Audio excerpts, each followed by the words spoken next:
Study with ಪರಶುರಾಮ್ಗೆ ಸ್ವಾಗತವನ್ನು ಕೋರ್ತೀನಿ. ಇವತ್ತು ಕನ್ನಡದಲ್ಲಿ ಮೋಸ್ಟ್ ಇಂಪಾರ್ಟೆಂಟ್ ಆಗಿರ್ತಕ್ಕಂಥ ಒಂದು ಬಹು ನಿರೀಕ್ಷಿತ ಪ್ರಶ್ನೆ ಮತ್ತು ಉತ್ತರಗಳನ್ನು ತಂದಿದ್ದೀನಿ. ಸೊ ವಿಡಿಯೋನ ಲೈಕ್, ಶೇರ್ ಹಾಗೂ ಸಬ್ಸ್ಕ್ರೈಬ್ ಮಾಡಲು ಮರೆಯದಿರಿ. ನಮ್ಮ ಯೂಟ್ಯೂಬ್ ಚಾನಲ್ನಲ್ಲಿ ಕನ್ನಡದಲ್ಲಿ 80 to 90 ಮಾರ್ಕ್ಸ್ ಆಗುವಷ್ಟು ಬೇಕಾಗುವಷ್ಟು ಎಲ್ಲ ವಿಡಿಯೋಗಳಿದ್ದಾವೆ. ಒಂದ್ಸರಿ ನೋಡ್ಬೋದು. ಮಾಡೆಲ್ ಕ್ವಶನ್ ಪೇಪರ್ ಇದ್ದಾವೆ, ಗದ್ಯ ಪದ್ಯ ವ್ಯಾಕರಣ ಪಠ್ಯಪುಸ್ತಕ ಅಧ್ಯಯನದ ಬಹು ನಿರೀಕ್ಷಿತ ಪ್ರಶ್ನೆಗಳಿದ್ದಾವೆ. ಖಂಡಿತವಾಗಿ ನೋಡ್ಕೊಂಡು ಹೋದರೆ ನಾಳೆ ಬರ್ತಕ್ಕಂಥ ಪರೀಕ್ಷೆ ಪ್ರಶ್ನೆ ಪತ್ರಿಕೆಗಳಲ್ಲಿ ಇವೆಲ್ಲವುಗಳನ್ನು ನೀವು ನೋಡ್ತೀರಿ. ಸೊ ವಿಡಿಯೋವನ್ನು ಲೈಕ್, ಶೇರ್ ಹಾಗೂ ಸಬ್ಸ್ಕ್ರೈಬ್ ಮಾಡಲು ಮರಿಬೇಡಿ. ಭಾಳ ಲೈಕ್ ಮಾಡಬೇಕು ಅಂತ ಹೇಳ್ತಾ, ಸೊ ಕ್ವಶನ್ ಪೇಪರ್ನ ಜ್ಞಾನೋದಯ ಅಂತಕ್ಕಂಥ ಸಂಧಿ ಯಾವುದು ಅಂತ ಕೇಳಿದ್ರು. ಅದು ಎ ಗುಣಸಂಧಿ ಅಂತಕ್ಕಂಥದ್ದು. ನೆನಪಿಟ್ಕೊಡ್ರಿ, ಇದು ಮೋಸ್ಟ್ ಇಂಪಾರ್ಟೆಂಟ್ ಕ್ವಶನ್ ಪೇಪರ್ ಅದ. ಒಬ್ಬರು ಹೇಳಿದ ಮಾತನ್ನೇ ಯಥಾವತ್ತಾಗಿ ಬರೆಯುವಾಗ ಯಾವ ಲೇಖನ ಚಿಹ್ನೆಯನ್ನು ಬಳಸ್ತಾರೆ ಅಂದರೆ ಉದ್ಧರಣ ಚಿಹ್ನೆಯನ್ನು ಬಳಸ್ತಾರೆ. ಪ್ರಶ್ನೆ 3, ಪರಿಮಾಣ ವಾಚಕಕ್ಕೆ ಪದವಿದು ಅಂತ ಕೇಳಿದ್ದಾರೆ. ಯಾವುದು ಪರಿಮಾಣ ವಾಚಕ ಅಂದ್ರೆ ಹಲವು ಅಂತಕ್ಕಂಥದ್ದು. ಮುಂದಿನ ಪ್ರಶ್ನೆ, ಮನೆಯಂ ಪದವು ಈ ವಿಭಕ್ತಿಯಲ್ಲಿದೆ ಅಂತ ಕೇಳಿದ್ದಾರೆ. ಮನೆಯಂ ಅಂತಕ್ಕಂಥ ಪದ ದ್ವಿತೀಯ ವಿಭಕ್ತಿ ಪ್ರತ್ಯಯದಲ್ಲಿ ಅದ. ಕೊಟ್ಟಿರೋ ಪದಗಳಲ್ಲಿ ಪೋರ್ಚುಗೀಸ್ ಪದ ಯಾವುದು ಅಂತ ಕೇಳಿದ್ದಾರೆ. ಅಲ್ಲಿ ಅನಾನಸ್ಸು ಅಂತಕ್ಕಂಥದ್ದು ಪೋರ್ಚುಗೀಸ್ ಪದ ಅದ.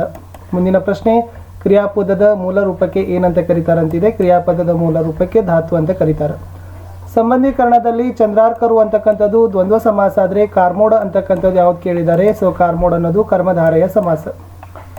ಮುಂದಿನ ಪ್ರಶ್ನೆ, ಕೌರವೇಂದ್ರನ ಕೊಂದೆ ನೀನು ಭಾಮಿನಿ ಷಟ್ಪದಿಯಲ್ಲಿದ್ರೆ ವೀರಲವ ಯಾವ ಷಟ್ಪದಿಯಲ್ಲದಂದ್ರೆ ವಾರ್ಧಕ ಷಟ್ಪದಿಯಲ್ಲಿ ಇದೆ. ನೆನಪಿಟ್ಕೊಡ್ರಿ, ಮೋಸ್ಟ್ ಇಂಪಾರ್ಟೆಂಟ್. ನಡೆಯುವ ಅಂತಕ್ಕಂಥದ್ದು ಕೃದಂತ ನಾಮ ಆದರೆ ನಡೆತ ಅಂತಕ್ಕಂಥದ್ದು ಏನು ಕೇಳಿದ್ದಾರೆ. ಸೊ ನಡೆತ ಅಂತಕ್ಕಂಥದ್ದು ಕೃದಂತ ಭಾವನಾಮ ಆಗ್ತದೆ. ಅವರೇ ಅಂತಕ್ಕಂಥದ್ದು ಅವಧಾರಣಾರ್ಥಕ ಅವ್ಯಯ ಆದರೆ ಅಥವಾ ಅಂತಕ್ಕಂಥದ್ದು ಏನು ಕೇಳಿದ್ದಾರೆ. ಸೊ ಅಥವಾ ಅಂತಕ್ಕಂಥದ್ದು ಸಂಬಂಧಾರ್ಥಕ ಅವ್ಯಯ ಆಗ್ತದೆ. ಇನ್ನು ಒಂದೇ ವಾಕ್ಯದಲ್ಲಿ ಉತ್ತರವನ್ನು ಬರಲಿಕ್ಕಿರ್ತಕ್ಕಂಥ ಪ್ರಶ್ನೆ ಇತ್ತು, ಭೂಮಿ ತಾಯಿ ತನ್ನ ಮಗಳನ್ನು ಹೇಗೆ ಪೊರೆವಳು ಅಂತ ಇದೆ. ಸೊ ಉತ್ತರ ಇದೆ, ಭೂಮಿ ತಾಯಿ ತನ್ನ ಮಗಳು ಎಲ್ಲಿದ್ದರೂ ಅದೇ ತವರು ಮನೆ ಎನ್ನುವಂತೆ ಪೊರಿತಾಳೆ. ಮುಂದಿನ ಪ್ರಶ್ನೆ, ಒಂದು ಜೀವಿಯ ದುಃಖ ದುಮ್ಮಾನ ಪರಿಸರದ ಜೀವಿಗಳ ಮೇಲೆ ಬೀರುವ ಪ್ರಭಾವವೇನು ಅಂತ ಕೇಳಿದ್ದಾರೆ. ಒಂದು ಜೀವಿಯ ದುಃಖ ದುಮ್ಮಾನ ಪರಿಸರದಲ್ಲಿ ಜೀವಿಸ್ತಕ್ಕಂಥ ಎಲ್ಲ ಜೀವಿಗಳಲ್ಲಿ ಒಂದು ಕಂಪನವನ್ನು ಉಂಟು ಮಾಡ್ತದೆ ಅನ್ನೋದು ಉತ್ತರ ಇತ್ತು. ಗುರು ಪೂರ್ಣಿಮಾ ದಿನದಂದು ಲೇಖಕರು ಯಾರನ್ನ ಪೂಜಿಸ್ತಾರೆ. ಉತ್ತರ ಇತ್ತು, ಧ್ವಜವನ್ನೇ ಲೇಖಕರು ಏನು ಮಾಡ್ತಾರೆ, ಗುರು ಪೂರ್ಣಿಮಾ ದಿನದಂದು ಪೂಜೆಯನ್ನು ಮಾಡ್ತಾರೆ. ಪ್ರೇಮಮತಿಯು ಪೊಟರೆಯಿಂದ ಹೊರಬಂದು ಸತ್ತಾಗ ಧರ್ಮಾಧಿಕರಣರು ಏನು ಹೇಳಿದ್ದರು ಅಂತ ಇದೆ. ಸೊ ಉತ್ತರ ಇದೆ, ಈ ಪಾಪಕರ್ಮನಾದ ದುಷ್ಟ ಮಗನಿಂದ ನಿನಗೆ ಇಂಥ ದುರ್ಮರಣವು ಸಂಭವಿಸಿತು ಎಂದು ಧರ್ಮಾಧಿಕರಣರು ಹೇಳ್ತಾರೆ. ಮುಂದಿನ ಪ್ರಶ್ನೆ, ಹಲಗಲಿ ಬೇಡರ ಲಾವಣಿಕಾರ ಯಾರ ದೇಹದಿಂದ ಹಾಡಿದೆನ್ನುತ್ತಾನೆ ಅಂತ ಕೇಳಿದ್ದಾರೆ. ಕೃತಕೋಟಿಯ ಕಲ್ಮೇಶನ ದೇಹದಿಂದ ಹಾಡಿದೆನೆಂದು ಲಾವಣಿಕಾರ ಹೇಳ್ತಾನೆ. ದ್ರೋಣನ ಶಪಥ ಏನು ಅಂತಕ್ಕಂಥ ಕ್ವಶನ್ ಇತ್ತು. ವಿದ್ಯಾರ್ಥಿಗಳೇ, ತನ್ನ ಶಿಷ್ಯರಿಂದ ದೃಪದನನ್ನ ಹೆಡೆಮುರಿ ಕಟ್ಟಿಸುತ್ತೇನೆಂಬುದು ದ್ರೋಣನ ಶಪಥ. ಮುನಿಸುತ್ತರು ಹೆದರಿ ನಡುಗಿದ್ದೇಕೆ ಅಂತ ಕೇಳಿದ್ದಾರೆ. ಸೊ ಉತ್ತರ ಇದೆ, ಲವನು ಅರಸರ ಕುದುರೆಯನ್ನು ಕಟ್ಟಿದ್ದನ್ನು ಕಂಡು ಮುನಿಸುತ್ತರು ಹೆದರಿ ನಡುಗಿದರು ಅಂತಕ್ಕಂಥದ್ದು ಒಂದಕ್ಕಂಥ ಪ್ರಶ್ನೆ ಇತ್ತು. 2 ಅಂಕದ ಪ್ರಶ್ನೆಗಳಿಗೆ ಮತ್ತು ಉತ್ತರಗಳನ್ನು ತೋರಿಸ್ತಾ ಹೋಗ್ತೀನಿ. ಗುರುಗಳು ಎಂಥವರಿಗೆ ಪಾಠ ಹೇಳುವ ದೌರ್ಭಾಗ್ಯ ಬಂತಲೆ ಎಂದು ನೊಂದುಕೊಳ್ಳೋದೇಕೆ ಅಂತ ಕೇಳಿದ್ದಾರೆ. ಇದಿತ್ತು ಪೇಜ್ ನಂಬರ್ ನಿಮ್ಮ ಪುಸ್ತಕದಲ್ಲಿರ್ತಕ್ಕಂಥದ್ದು ಕೂಡ ಭಾಳ ಮೋಸ್ಟ್ ಇಂಪಾರ್ಟೆಂಟ್. ಕ್ವಶನ್ ನಂಬರ್ 18ರ ಒಂದು ಉತ್ತರ ಇತ್ತು. 19, ಮೈಮೇಲೆ ಮಂಚಮ್ಮನ ಅವಹಾನಿಯಾಗಲು ಕಾರಣ ಏನು ಅಂತ ಕೇಳಿದ್ದಾರೆ. ದೇವನೂರು ಮಹಾದೇವರು ಬರೆದಿರ್ತಕ್ಕಂಥದ್ದು ಆ ಪಾಠ ಇದೆ. ಮೋಸ್ಟ್ ಇಂಪಾರ್ಟೆಂಟ್ ಅದ, ಉತ್ತರ ನೋಡ್ಕೊಡ್ರಿ. ಮುಂದೆ ಇತ್ತು, ಶಿವಾಜಿ ಮತ್ತು ತಿಲಕರನ್ನ ಅವತಾರಿಗಳಾಗಿ ಮಾಡಿರುವ ಬಗ್ಗೆ ಹೇಗೆ ಕೇಳಿದ್ದಾರೆ. ಸೊ 20ನೇ ಪ್ರಶ್ನೆ ಉತ್ತರ ಇದೆ. ನೆಕ್ಸ್ಟ್ 21ಕ್ಕೆ ಹೋಗೋಣ. ಧರ್ಮಾಧಿಕಾರರು ವಟವೃಕ್ಷಕ್ಕೆ ಏನು ಹೇಳಿದರು ಅಂತ ಇದೆ. ಇದು ಕೂಡ ಮೋಸ್ಟ್ ಇಂಪಾರ್ಟೆಂಟ್ ಇದೆ ವಿದ್ಯಾರ್ಥಿಗಳೇ. ಮುಂದಿನ ಪ್ರಶ್ನೆ ವೃಕ್ಷ ಸಾಕ್ಷಿ ಪಾಠದಿತ್ತು. ಬೇಡರು ಬ್ರಿಟಿಷರ ವಿರುದ್ಧ ದಂಗೆ ಏಳಲು ಕಾರಣ ಏನು ಅಂತ ಕೇಳಿದ್ದಾರೆ. ಸೊ 22ನೇ ಪ್ರಶ್ನೆ ಉತ್ತರ ಇದಿತ್ತು, ದಂಗೆ ಏಳಲಿಕ್ಕೆ ಕಾರಣವಾಗಿರ್ತಕ್ಕಂಥ ಅಂಶಗಳು. 23ನೇ ಪ್ರಶ್ನೆ ಬಂತು ವಿದ್ಯಾರ್ಥಿಗಳೇ, ವಾಲ್ಮೀಕಿ ಆಶ್ರಮಕ್ಕೆ ಯಜ್ಞಾಂಶವು ಬಂದ ಬಗೆಯನ್ನು ವಿವರಿಸಿರಿ ಅಂತ ಕೇಳಿದ್ದಾರೆ. ಸೊ 23ನೇ ಪ್ರಶ್ನೆ ಉತ್ತರ. ನೆಕ್ಸ್ಟ್ ಇತ್ತು, ಅಂಟು ದಿ ಲಾಸ್ಟ್ ಕೃತಿಯ ಮುಖ್ಯಾಂಶಗಳು ಏನಂತ ಕೇಳಿದ್ದಾರೆ. ಸೊ ಇದು ಗಾಂಧೀಜಿ ಮೇಲೆ ಹೇಗೆ ಪ್ರಭಾವ ಬೀರುತ್ತೆ ಅನ್ನೋದನ್ನು ಕೂಡ ಕೇಳ್ತಾರೆ. ಸೊ ಇದು ಮೋಸ್ಟ್ ಇಂಪಾರ್ಟೆಂಟ್ ಅದ. ಇನ್ನು 25ನೇ ಪ್ರಶ್ನೆ, ಮನೆಗೆ ಹಿಂದಿರುಗಿದ ಬಾಲಕ ಭಗತ್ ಸಿಂಗನ ಮಾನಸಿಕ ಸ್ಥಿತಿ ಹೇಗಿತ್ತು ಅಂತ ಕೇಳಿದ್ದಾರೆ. ಸೊ 25ರ ಪ್ರಶ್ನೆ ಉತ್ತರವನ್ನು ತಾವು ಖಂಡಿತವಾಗಿ ನೋಡ್ಕೊಡ್ರಿ. ಮೋಸ್ಟ್ ಇಂಪಾರ್ಟೆಂಟ್ ಆಗಿರ್ತಕ್ಕಂಥ ಕ್ವಶನ್ ಪೇಪರ್ ಅದ. ಮುದ್ದಣ್ಣ ಕವಿ ಲೇಖಕರಿಗೆ ಏನಂತ ಸಲಹೆ ಕೊಡ್ತಾನೆ ಅಂತ ಇದೆ. ಸೊ 26ರ ಪ್ರಶ್ನೆ ಉತ್ತರ. ಕಡೆಗೆ ಲಾಸ್ಟ್ ಇತ್ತು, ಭಗತ್ ಸಿಂಗನ ಸಹಚರರು ಯಾರು ಅಂತ ಕೇಳಿದ್ದಾರೆ. ಇದು ಇತ್ತು 27ನೇ ಪ್ರಶ್ನೆ ಉತ್ತರ. ಇನ್ನು ಕವಿ ಸಾಹಿತಿಗಳ ಪರಿಚಯದಲ್ಲಿ ದೇವನೂರು ಮಹಾದೇವ ಮತ್ತು ಕುಮಾರವ್ಯಾಸರ ಬಗ್ಗೆ ಇದ್ದಾವೆ. ಸೊ ನೋಡ್ಕೊಡ್ರಿ, ದೇವನೂರು ಮಹಾದೇವ ಮತ್ತು ಕುಮಾರವ್ಯಾಸರ ಜನ್ಮವರ್ಷ, ಜನ್ಮಸ್ಥಳ, ಕೃತಿ, ಬಿರುದು, ವಿಶೇಷತೆಗಳನ್ನು ನೋಡ್ಕೊಡ್ರಿ.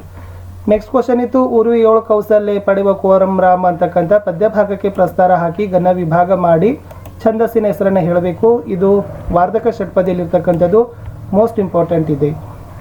ಮುಂದಿನ ಪ್ರಶ್ನೆ, ಎಸ್ ಮಾರಿಗೌತನವಾಯಿತು, ನಾಳಿನ ಭಾರತವು ಅಲಂಕಾರದ ಸಮನ್ವಯ ಆಗಬೇಕು. ಆಲ್ರೆಡಿ ಇದನ್ನು ಹೇಳಿದ್ದೀವಿ, ರೂಪಕ ಅಲಂಕಾರ ಇದೆ, ಸಮನ್ವಯ ಮಾಡ್ತಕ್ಕಂಥ ಬಗೆಯನ್ನು ಅರ್ಥೈಸ್ಕೊಡ್ರಿ.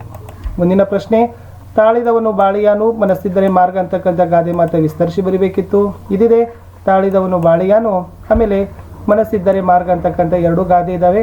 ಸೊ ನೋಡ್ಕೊಡ್ರಿ, ತುಂಬ ಚೆನ್ನಾಗಿದೆ. ಗಾದೆಯ ನೀತಿ, ಮೌಲ್ಯ, ಸಂದೇಶ, ನಿದರ್ಶನಗಳನ್ನು ತಾವುಗಳು ಬರಿಬೇಕು. ಎಸ್ ಸಂದರ್ಭ ಸಹಿತ ಸ್ವಾರಸ್ಯ ಇತ್ತು. ಪ್ರವಾಸ ಶಿಕ್ಷಣದ ಒಂದು ಭಾಗ ಇದೆ. ಸೊ ಈ ವಾಕ್ಯ ಇದೆ ನೋಡಿ, ಯಾವ ಪಾಠದಿದೆ ಅಂತಂದರೆ ಲಂಡನ್ ನಗರ ಅಂತಕ್ಕಂಥ ಪಾಠದ್ದು ಇದೆ. ಮುಂದಿನ ಪ್ರಶ್ನೆ, ಅವರಿಗೆ ಅವರವರ ಪ್ರಜ್ಞೆ ದೇವರಾಗಿತ್ತು ಅಂತ ಇದೆ. 34ನೆಯ ಇದ್ದಿದ್ದು ಎದೆಗೆ ಬಿದ್ದ ಅಕ್ಷರ ಪಾಠದ ವಾಕ್ಯ ಇದೆ. ಸೊ ಸಂದರ್ಭ ಸಹಿತ ಗ್ರಹಿಸ್ಕೊಡ್ರಿ. ಧರ್ಮಾಚರಣೆಗೆ ಯಜ್ಞ ಅವರ ಒಂದು ಪ್ರಮುಖ ಸಾಧನ ಅಂತ ಇತ್ತು. ಇದು 35ನೇ ಪ್ರಶ್ನೆಯ ಉತ್ತರ ಇತ್ತು. ಶ್ರೇಷ್ಠ ಭಾರತೀಯ ಚಿಂತನೆಗಳು ಪಾಠದ್ದು. ಇನ್ನು ಹಸುರತ್ತಲ್ ಹಸುರಿತ್ತಲ್ ಹಸುರೆತ್ತಲ್ ಅಂತ ಇದೆ. 36ನೆಯ ಎಸ್ ಹೇಳಿಕೆ ಇರ್ತಕ್ಕಂಥದ್ದು ಹಸುರು ಪದ್ಯದೆ, ಇದೇ ಕುವೆಂಪು ಅವರು ಬರೆದಿರ್ತಕ್ಕಂಥದ್ದು. ಇನ್ನು 37ಕ್ಕೆ ನೋಡೋದಾದರೆ ಬಾಯ್ದಂಬುಲಕ್ಕೆ ಕೈಯಾನುವರೆ ಅಂತಕ್ಕಂಥದ್ದಿದೆ. ಸೊ ಅದಿರ್ತಕ್ಕಂಥದ್ದು ಕೌರವೇಂದ್ರನ ಕೊಂದೆ ನೀನು ಅಂತಕ್ಕಂಥದ್ದು ಕುಮಾರವ್ಯಾಸ ಬರೆದಿರೋ ಪದ್ಯದ್ದು.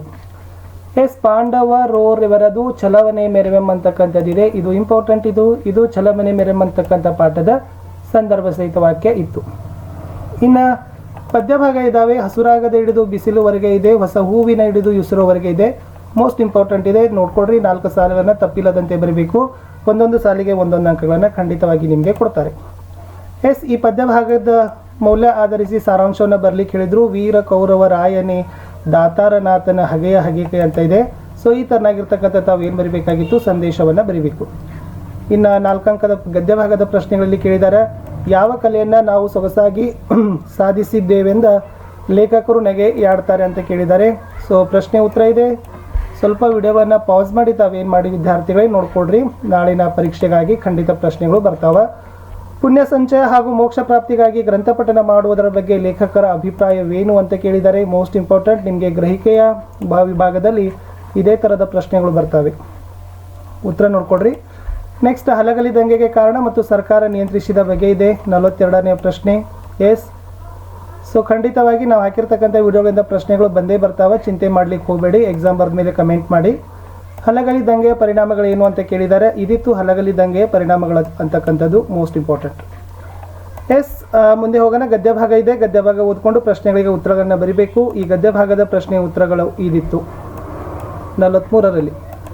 ಎಸ್ ಪತ್ರ ಇದೆ ನೋಡಿ. ಕುಡಿಯೋ ನೀರಿನ ಸಮಸ್ಯೆಯನ್ನು ಬಗೆಹರಿಸುವಂತೆ ಸಂಬಂಧಿಸಿದ ಅಧಿಕಾರಿಗಳಿಗೆ ಪತ್ರ ಬರೀಬೇಕು. ಅದನ್ನು ಪಂಚಾಯತಿ ಅಭಿವೃದ್ಧಿ ಅಧಿಕಾರಿಗಳಿಗೂ ಕೂಡ ಪತ್ರ ಬರಲಿಕ್ಕೂ ಕೂಡ ಅದನ್ನು ಏನು ಮಾಡ್ತಾರಪ್ಪ ಅಂದರೆ ಕೇಳ್ತಾರೆ. ಸೊ ಅವರಿದ್ದರೆ ಅದನ್ನು ಬರೀಲಾದ್ರೆ ಇದೇ ರೀತಿಯಾಗಿರ್ತಕ್ಕಂಥ ನಮೂನೆಯನ್ನು ನೋಡ್ಕೊಂಡು ಹೋಗಿ ಯಾವ ಥರ ಪತ್ರದ ಆರಂಭ, ಒಡಲು, ಪತ್ರದಲ್ಲಿ ಬಳಸ್ತಕ್ಕಂಥ ಸಂಬೋಧನೆ, ಮುಕ್ತಾಯ ಮಾಡಬೇಕು ಅನ್ನೋದನ್ನು. 3 ದಿನ ರಜೆ ಕೋರಿ ಮುಖ್ಯೋಪಾಧ್ಯಾಯರಿಗೆ ರಜೆ ಚೀಟಿ ಬರಲಿಕ್ಕೆ ಹೇಳಿದ್ದಾರೆ. ಸೊ ಬರೀತಕ್ಕಂಥದ್ದನ್ನು ಕೂಡ ತಾವುಗಳು ಸಹಿತ ನೋಡಿಕೊಡ್ರಿ. ಕಡೆಗೆ ಎಸ್ ಜನಸಂಖ್ಯಾ ಸ್ಫೋಟಕ್ಕೆ ಕಾರಣ ಮತ್ತು ನಿವಾರಣೋಪಾಯಗಳು ಮತ್ತು ವಿಜ್ಞಾನ ತಂತ್ರಜ್ಞಾನದ ಪ್ರಗತಿಯ ಬಗ್ಗೆ ನಿಬಂಧಗಳಿದ್ದಾವೆ. ಸೊ ಮೋಸ್ಟ್ ಇಂಪಾರ್ಟೆಂಟ್, ಜನಸಂಖ್ಯಾ ಸ್ಫೋಟ ಇದು ಇವತ್ತಿನ ಒಂದು ಪ್ರಚಲಿತ ಜ್ವಲಂತ ಸಮಸ್ಯೆ. ಸೊ ಕ್ವಶನ್ಸ್ಗಳು ಬರ್ತಕ್ಕಂಥ ಚಾನ್ಸಸ್ ತುಂಬಾ ಇದ್ದಾವೆ. ಸೊ ನೋಡ್ಕೊಂಡು ಹೋಗಿ. ನೆಕ್ಸ್ಟ್ ಇರ್ತಕ್ಕಂಥದ್ದು ವಿಜ್ಞಾನ ಮತ್ತು ತಂತ್ರಜ್ಞಾನದ ಪ್ರಗತಿ. ಇದನ್ನು ಶಿಕ್ಷಣದಲ್ಲಿ ತಂತ್ರಜ್ಞಾನದ ಪ್ರಗತಿ ಅಥವಾ ಶಿಕ್ಷಣದಲ್ಲಿ ತಂತ್ರಜ್ಞಾನದ ಬಳಕೆ ಅಂತಲೂ ಕೂಡ ಏನು ಮಾಡ್ಬೋದು, ಕ್ವಶನ್ಸ್ಗಳು ಬರ್ಬೋದು. ಅವಾಗೂ ಕೂಡ ನಿಮಗೆ ಏನು ಮಾಡಲಿಕ್ಕೆ ಬೇಕಾಗ್ತದೆ, ಇದನ್ನು ಬರೀಲಿಕ್ಕೆ ಅನುಕೂಲ ಆಗ್ತದೆ. ಸೊ ಇಷ್ಟಿತ್ತು ಈ ಒಂದು ವಿಡಿಯೋದಲ್ಲಿ. ಬಹು ನಿರೀಕ್ಷಿತ ಪ್ರಶ್ನೆ ಮತ್ತು ಉತ್ತರಗಳ ಸರಣಿಗಳಲ್ಲಿ ವಿಡಿಯೋನ ಲೈಕ್, ಶೇರ್ ಹಾಗೂ ಸಬ್ಸ್ಕ್ರೈಬ್ ಮಾಡಲು ಮರೆಯದಿರಿ. ನಿಮಗೆ ಯಾವ ಒಂದು ಪ್ರಶ್ನೆಗಳ ಬೇಕು, ಯಾವ ವಿಧದ ಪ್ರಶ್ನೆಗಳು ಬೇಕು ಅನ್ನೋದನ್ನು ಕಮೆಂಟಲ್ಲಿ ತಿಳಿಸಿದರೆ ಖಂಡಿತವಾಗಿ ಉತ್ತರಗಳನ್ನು ಮುಂದಿನ ದಿನಗಳಲ್ಲಿ ನಾನು ಅಪ್ಲೋಡ್ಗಳನ್ನು ಮಾಡ್ತೀನಿ.